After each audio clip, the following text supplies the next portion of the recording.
Hi, I'm Kevin, And I'm Amanda. and we are serving up All that jam.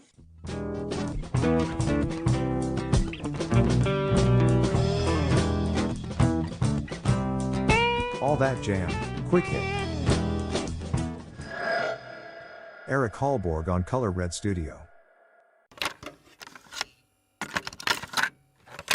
So I guess I'd be curious to know your thoughts. So in the past, I've helped out Eddie and Color Red with merch stuff, and it feels to me like it's a really good kind of like close community of artists that work together a lot.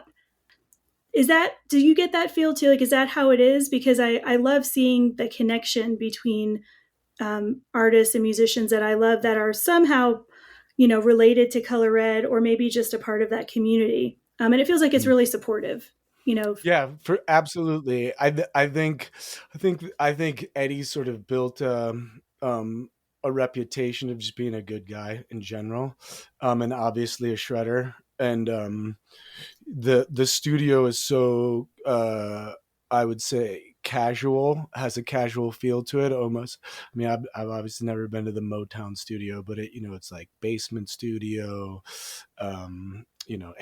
analog gear, small space, but gets great tones. So I just think there's just sort of a loose feel where if players are in town, they come down and do the thing. And yeah, I mean, we've been exposed to some amazing musicians through Eddie, and I think it's a easy call to just be like, yo, you in town? Like, come down to Color Red. They know where it is. They know, like someone like Casey Russell from Magic Beans. He was like, yeah, sure, I'll come down. Didn't know the songs, but obviously is deft enough, but knows that there's like a well-tuned sweet organ, Hammond organ down there with a working Leslie cab like ready to go. And the other three cats in Dragon Deer have jazz degrees, right? And so they're kind of quick to kind of give the lay of the land of a tune. And where we thought Casey was going to play on one song, he ended up playing on 4, 5 on the record. And we kind of made a point of even in the mix. I was always like, turn the organ up, I'm like, he's shredding, and it was a song that he heard that day, and we went through a couple variations and said, that's great. Like, let's hit it. Did a couple passes, and then we could, once it goes to tape, the sound is sweet. It's amazing. And then they dump takes into Pro Tools, and then we can do it sort of in the modern way of picking and choosing chunks, but with like the nice vintage tone. But yeah, to answer your question, it's very collaborative. And like, let's say a song like Manifest that we've had out for a second, we actually included that on the record. um we had it as a Color Red single, but that's on it. We had sort of the core of the song that's like chorus or verse, chorus, and then breakdown. And then kind of the end, we intentionally had a stretched out section of what I thought of as like nests for different soloists, right? So we had an extended section, and it goes where Leah and her horn section friends bust out the horns. Then it goes into Stoops has a nest for organ, into a Linnet thing, and then at the end we left it for Eddie, and a section for Eddie, and he was like, "Oh, you didn't want me to just blip blip blip all over it," and I was like, "No," I was like, "We do absolutely," and then he put a section at the end, and then we came back in with vocals and Cole. But that song in particular has everyone from Leah in PR to Eddie to all of our friends to Will Trask on percussion, kind of doing the thing all over it. And yeah, and then like that Color Red show that you went to, Eddie jumped up.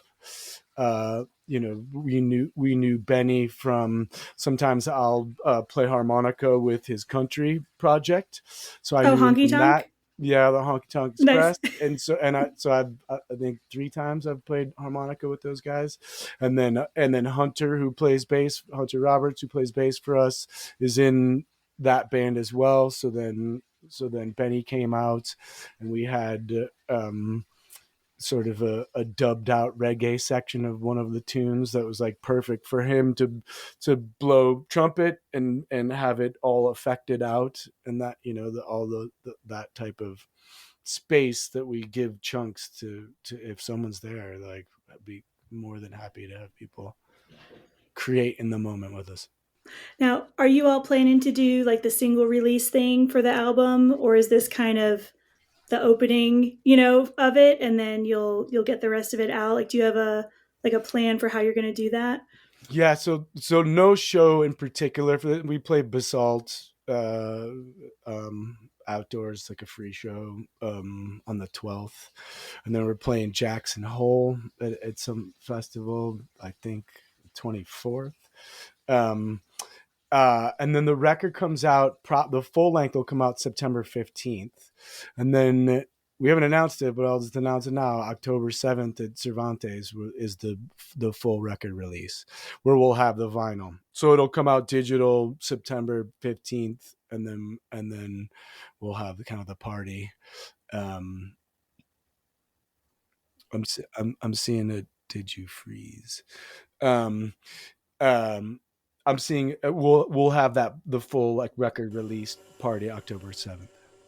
If you are enjoying All That Jam, please like and subscribe to our social media channels at All That Jam Pod on Twitter, Instagram, and Facebook, or visit our website, allthatjampod.com. Make sure to sign up for our email list and tune in every week for new episodes. Also, look for full interviews on our YouTube channel. And remember, stay beautiful, but don't stay underground too long.